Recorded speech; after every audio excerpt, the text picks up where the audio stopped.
तो आज हम बात कर रहे हैं, जब ऑब्जेक्टिव बेस्ड सवाल आएगा तो उसको हम थोड़ा सा शुरू करते हैं। और ये ऑब्जेक्टिव सवाल आपको कंठस्थ कर लेना है और बीच बीच में 1-1.5 मंथ हो जाए तो इसको रिपीट करते रहिए। जब आप कोई भी सवाल को रिपीट नहीं कीजिएगा तो वो दिमाग से निकल जाता है। इसलिए हम उम्मीद करते हैं कि बात को समझ लेते गए होंगे कि टाइम टू टाइम इसको रिपीट करना। तो हम सवाल इसको देख रहे हैं 1 नंबर में। पहला आपका सवाल है ड्राइंग क्या, ये बहुत इंपॉर्टेंट है। तो हम लोग देखेंगे इस सवाल का प्रारूप कैसा रहेगा। तो हमारा जो है ड्राइंग क्या है, इसमें 4 ऑप्शन देता है। नंबर 1 में ऑप्शन रहेगा इंजीनियरिंग ड्राइंग, इंजीनियरिंग लैंग्वेज। दूसरा में रहेगा ग्राफिकल लैंग्वेज, तीसरा में रहेगा टेक्निकल लैंग्वेज और चौथा ऑप्शन आपका ये सभी। तो ये सभी है, तो इसमें ऑप्शन अगर ये सभी रहता है तो ठीक है, अगर इसमें से कोई एक रहता है तो उसको हम चुनेंगे। तो ये आपको तीनों वर्ड याद रखना है। 3 वर्ड में से एक भी वर्ड है तो दिक्कत करेगा। तो ये सवाल हो गया आपको ड्राइंग क्या है, इंजीनियरिंग लैंग्वेज भी है, ग्राफिकल लैंग्वेज भी है, टेक्निकल है। 1 नंबर क्लियर। ये आपको इससे और सवाल अच्छा से बनेगा, घुमा के भी पूछेगा तो ये तीनों पॉइंट रखिएगा। अब सवाल पूछेगा ड्राइंग टेक्निकल लैंग्वेज है या नहीं, इसको जवाब समझिएगा। तो ये आपको क्लियर हो गया। दूसरा मैं स्केल की बात कर रहा है। स्केल है, आप जो स्केल इस्तेमाल करते हो उसमें आपको mm सेंटीमीटर और इंच बना हुआ रहता है। कितना लड़का इंचे बोलता है, स्केल को कितना लड़का सिंपल भाषा में इंच बोलता है, इंच लाओ। लेकिन वो हमारा है चलता फिरता वर्ड है, लोग समझ जाते हैं लेकिन उचित नहीं। तो ये आपको कॉन्सेप्ट रखना है। तो वो स्केल यही है, तो स्केल में 3 नंबर मिलता है। अब सबसे बड़ा चीज है कि हम जब भी ड्राइंग बनाते हैं तो ड्राइंग हम लोग सारा मेजरमेंट जो है वो मिलीमीटर mm में लेते हैं। तो कितना लड़के के कंफ्यूजन होता है, 40 mm बोल दिए ना तो 40 खोजते रहेगा। ये उसको दिमाग में प्रेजेंट ऑफ माइंड नहीं लगा रहा है तो वो 40 हम बोले तो 4 सेंटीमीटर। अब ये लड़का जाहिल है, जाहिल का मतलब कभी क्लास नहीं आया है, वो कहेगा 40 कहाँ बोल दिया सर, पूरा स्केल खोज रहा नहीं मिलेगा। तो कौन सी खोजता है, ये ना कि 40 mm में तो 4 सेंटीमीटर। ये कॉन्सेप्ट आपको लगाना है। तो स्केल क्या है, तो स्केल का प्रयोग मापन में होता है। यानी कोई भी फिगर हम देख रहे हैं तो वो फिगर मान करके हम ड्राइंग शीट पर या पेन पर बनाते हैं, मापन हो गया। थर्ड का है स्केल, किसे कहते हैं, तो किसी वस्तु को निश्चित माप द्वारा, निश्चित का मतलब स्टैंडर्ड होता है। अब ये बताइए कि हम लोग स्टैंडर्ड का मतलब है कि पूरा जो हमारा वर्ल्ड मानता हो, वर्ल्ड का मतलब है कि ये डायमेंशन को पूरा मान रहा। घर में लोग क्या करते हैं, कोई आया भीख मांगा, एक पहले चावल दे दो। अभी बताओ, एक पहले तू चावल दिया तो मोटा अंगूठा है तो कम ज्यादा अंगूठा रखा तो तुम्हारा कम लटेगा, तो कोई भिखारी के कम मिला ना। कोई आदमी है घर में आया, कोई भीख मांगा या कुछ हो, 1 लाख, अब इतना उठाया तो देखा बड़ा है हाथ ज्यादा दे दिया दाम, देखा छोटा है कम दिया। ये स्टैंडर्ड नहीं है, कहते तुम्हारा अलग हाथ के कैपेसिटी है, मेरा अलग है, उसका अलग है। तो ये इससे सिस्टम नहीं चल सकता। लेकिन अगर कोई कहते कि भाई mm में नापिए तो हाँ mm में नापे चाहे 2 mm में नापे, एक ही बात है। लेकिन कोई कहेगा ना सर फीता से हाथ से नाप दे दीजिए, तो हम क्या करेंगे, हम लंबा लंबा हाथ वाला आदमी को खोजते रहेगा। ये फलाना लंबा लंबा हो ओकर ठीक है, छोटा आदमी नापेगा तो मार हो जाएगा। लेकिन ये बताओ कि हम यहाँ जो माप करते हैं mm में, तो mm में चाहे 6 फीट का आदमी नापे चाहे 4 फीट का आदमी नापे, दोनों को तो mm एक ही रहेगा। तुम भी नापो इनसे उतने, हम भी नापेंगे उतने, तो इनमें कोई कंफ्यूजन नहीं, कोई लड़ाई झगड़ा नहीं। तो इसको स्टैंडर्ड बोलते हैं। तो ये स्टैंडर्ड यूनिट हमारा mm हो गया। ठीक, अब हम बात कर रहे हैं कि सारा डायमेंशन हम लोग mm में ही बोलते हैं, तो इसलिए आपको दिमाग प्रेजेंट ऑफ माइंड लगाना है। ये निश्चित माप हो गया, तो निश्चित का मतलब स्टैंडर्ड। स्टैंडर्ड का मतलब है कि पूरा ऑल टू ऑल वर्ल्ड मान रहा। हम mm में इंडिया में नापे हैं, एक सुत्ता नहीं चलता। अब कोई पूछेगा एक पहिला में कितना टसा, अब पहले तो छोटा करता था, भाई छोटा करता था। अब कोई पहिला कैसे ठुकुस दिया तो से काम बचेगा। तो देखो अभी तो डीलर के देखो हाथ, डीलर घर जाएगा तब डीलर क्या करता है कि नीचे वाला पहिया के थुकुट देता है, थुकुटे में गड्ढा।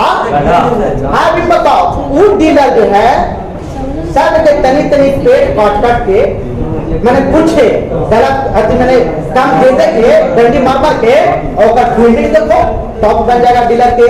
बात बच्चों को देखो एकदम रंगीन उसमें में पड़ेगा एसी वाला में, बताओ। तो उसी तरह से इसमें है, तो वो चीज अलग है। अब सुत्ता पूछ रहा, सुत्ता का इस्तेमाल ड्राइव में कहाँ?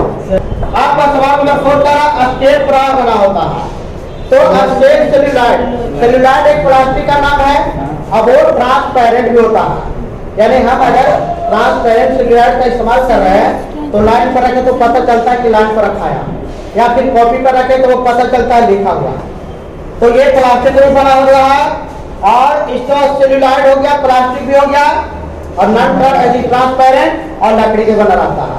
अभी भी आप दर्जी पे अगर जाइएगा तो वहां पर जी स्केल जो वो रखता है दर्जी अपना वो देखिएगा, कॉलम वगैरह बनाने के लिए है तो उसमें भी रहता है, सेंटीमीटर रहता है उसमें, तो वो लकड़ी का रहता है।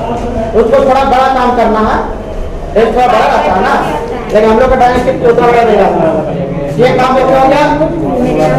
आप सवाल देखो, ड्राइंग बोर्ड क्या है? ड्राइंग बोर्ड, तो ड्राइंग बोर्ड हम ड्राइंग बोर्ड का फिगर बनाए थे तो उसमें बताए थे। तो ड्राइंग बोर्ड क्या है? तो ड्राइंग बोर्ड पर हम लोग ड्राइंग शीट पेपर को फिक्स करते हैं, साटते हैं। साटने के लिए क्या इस्तेमाल होता है? तो हम लोग सिलेट वगैरह साटते हैं और ड्राइंग पिन भी होता है। ड्राइंग पिन है जैसे हम लोग रिपीट वगैरह देखे हैं, साइकिल वगैरह में जो है ऊपर सीट पर बैठते हैं तो उससे रिपीट आता है कि नहीं, तो वो उससे छोटा आता है। तो आप ड्राइंग पिन मांगेगा तो कहीं भी कोई दुकान में मिल जाएगा। तो सिलेट का भी इस्तेमाल करते हैं साटने में और ड्राइंग का, ड्राइंग पिन का।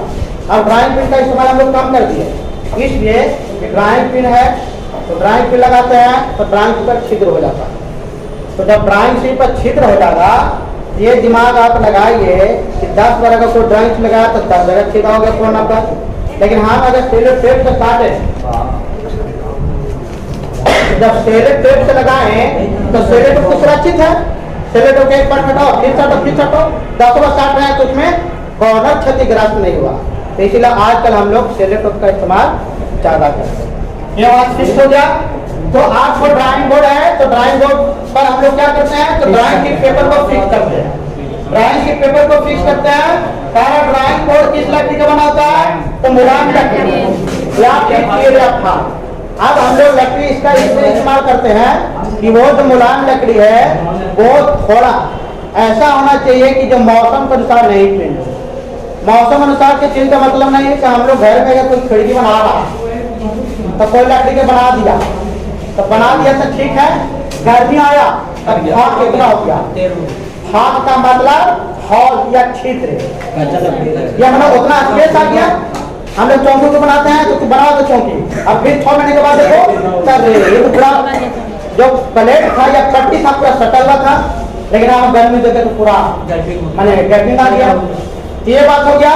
उसी तरह से कवाड़ी खिड़की में होता है, नए में बनाया एकदम ठीक है, और फिर बरसात आ गया तो कोई खिड़की कौन करे लगा पता ना है। आप ये बताओ कि कौन कर रहा है, इसका मतलब कि बरसात मौसम आया तो मौसम में जब नमी आ गया तो नमी कुछ जो है लकड़ी खींच लिया और उसका साइज जो है कुछ फूल गया, बढ़ गया, तो फिर अच्छा से नहीं सेट कर रहा। तो हम लोग ड्राइंग बोर्ड में वैसा लकड़ी का इस्तेमाल नहीं करना जो मौसम के अनुसार कामयाब बेचती हो जाए।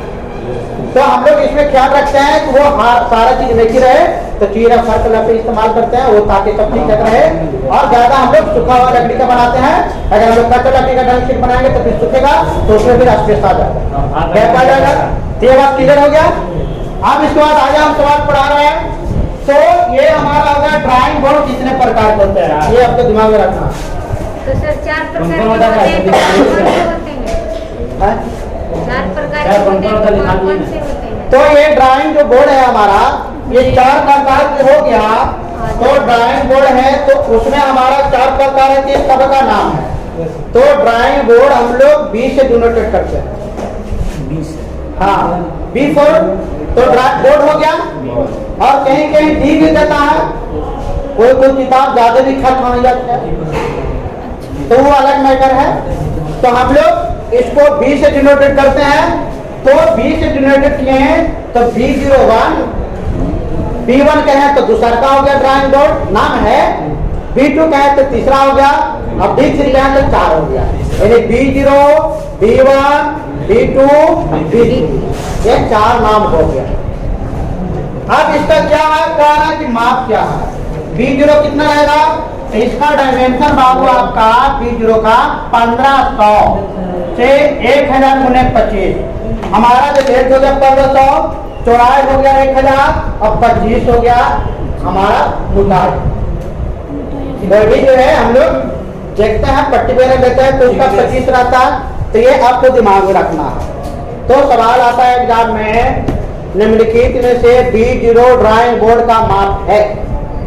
1500 गुने 1000 गुने 25 रहेगा, आप उसको आप सिलेक्शन कर लीजिएगा, चुन लीजिएगा। इसके बाद हमारा B1 हो गया।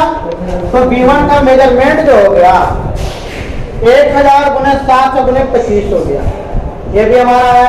हमारा जो है B2 का हो गया 700 गुने 500 गुने 15। इसमें देखिए ये थिकनेस हमारा है, ये दोनों में 25 था, लेकिन हम लोग 700 से 500 लाइन तक 15 थिकनेस हो गया।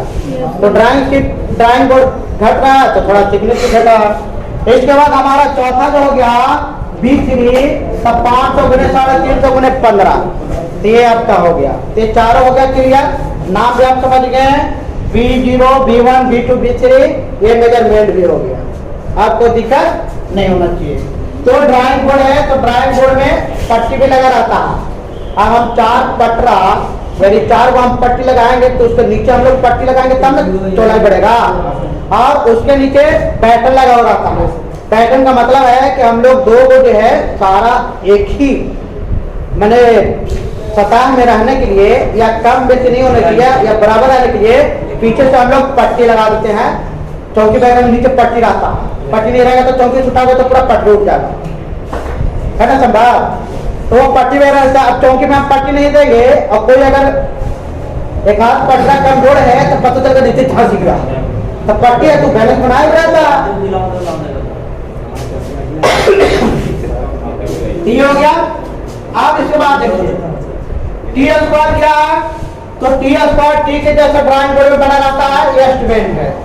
टी स्क्वायर में हम लोग क्या करते हैं, तो टी स्क्वायर से हॉरिजॉन्टल लाइन खींच सकते हैं। इसके बाद हॉरिजॉन्टल लाइन के बाद वर्टिकल लाइन खींच सकते हैं, पैरेलल लाइन खींच सकते हैं और सेट स्क्वायर का इस्तेमाल करके बहुत सारा लाइन खींच सकते हैं।